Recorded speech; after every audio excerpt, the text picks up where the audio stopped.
प्रधानमन्त्री ओलीले सरकारले तिर्न नसक्ने बालबालिकालाई निशुल्क शिक्षा दिने दायित्व लिने र यसमा निजी क्षेत्रको पनि साथ लिने स्पष्ट पारे। कार्यक्रममा प्रधानमन्त्री ओलीले प्याप्सन गौरव, प्याप्सन रत्न आदि सम्मानबाट पूर्व अध्यक्ष भोजबहादुर शाह, लक्ष्यबहादुर केसी, डाक्टर विजय सम्माम्फे लगायतलाई सम्मान प्रदान गरेका हुन्। राजनीति गर्न मन भए मैदानमा आउन पूर्व राजालाई प्रधानमन्त्रीको सुझाव। प्रधानमन्त्री केपी शर्मा ओलीले संविधान विपरीतको कुनै पनि काम स्वीकार्य नहुने बताएका छन्। सोमबार काठमाडौँमा निजी तथा आवासीय विद्यालय अर्गनाइजेसन नेपाल प्याप्सनको 16औं राष्ट्रिय महाधिवेशन उद्घाटन गर्दै प्रधानमन्त्री ओलीले मुलुकमा संविधान विपरीतका गतिविधि बढ्न थालेको भन्दै त्यस्ता कुनै पनि काम हुन नदिने र रोक्नुपर्ने बताएका हुन्। प्रधानमन्त्री ओलीले राजावादीका नाममा सिङ्गै समाजलाई अशोभनीय बनाउने काम भइरहेको जिकिर गरे। उनले राजनीति गर्न मन भए खुल्ला मैदानमा आउन पूर्व राजालाई सुझाव दिँदै अस्थिरता र अराजकता फैलाउन नदिने जिकिर गरे। प्रधानमन्त्री ओलीले मुलुकलाई समृद्ध बनाउनका लागि साक्षरता दर बढाउनु पर्ने बताए। उनले सम्पत्तिको हक संविधानले नै दिएकोले ढुक्क भएर लगानी गर्न निजी विद्यालयलाई आग्रह समेत गरे।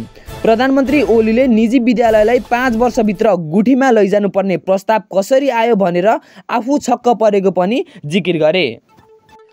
पूर्व राजा ज्ञानेन्द्रको सक्रियताबाट किन झस्कियो माओवादी? पूर्व राजा ज्ञानेन्द्र शाहको राजनीतिक सक्रियतालाई लिएर प्रमुख प्रतिपक्ष दल नेकपा माओवादी केन्द्रले गम्भीर समीक्षा गरेको छ।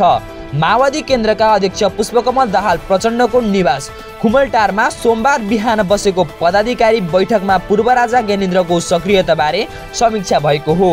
पोखराबाट आइतबार काठमाडौँ फर्किएका ज्ञानेन्द्रलाई राजावादीहरूको समूहले त्रिभुवन विमानस्थलमा स्वागत मात्र गरेनन्, र्यालीसहित निर्मल निवास पुर्याएका थिए।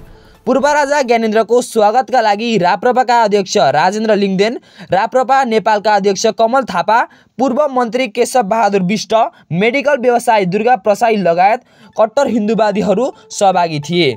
माओवादी केन्द्रका बैठकमा सहभागी एक पदाधिकारीका अनुसार अध्यक्ष प्रचण्डले राष्ट्रिय राजनीतिक निकै गम्भीर मोडमा गएको, सडकमा राजावादीको सक्रियतालाई नजरअन्दाज गर्न नहुने बताएका थिए। उनले प्रतिगामी शक्तिहरूलाई परास्त गर्न वामपन्थी शक्ति तथा गणतन्त्रवादी शक्तिहरू एक ठाउँमा उभिएर प्रतिवाद गर्नुपर्ने ब्रिफिङ गरेका थिए।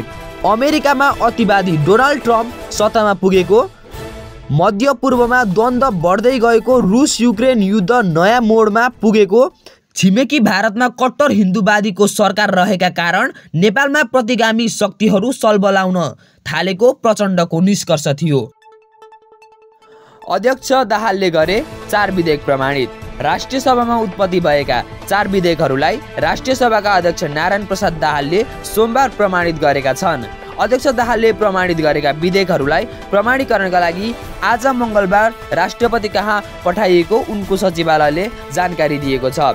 अध्यक्ष दाहालले सुरक्षित कारोबार पहिलो संशोधन विधेयक 2080, विद्युतीय व्यापार विधेयक 2080, विधायन सम्बन्धी विधेयक 2080 र भ्रष्टाचार निवारण पहिलो संशोधन विधेयक 2076 प्रमाणित गरेका हुन्। विधेयक राष्ट्रपतिले प्रमाणित गरेपछि कानुन बन्ने कानुनी व्यवस्था छ।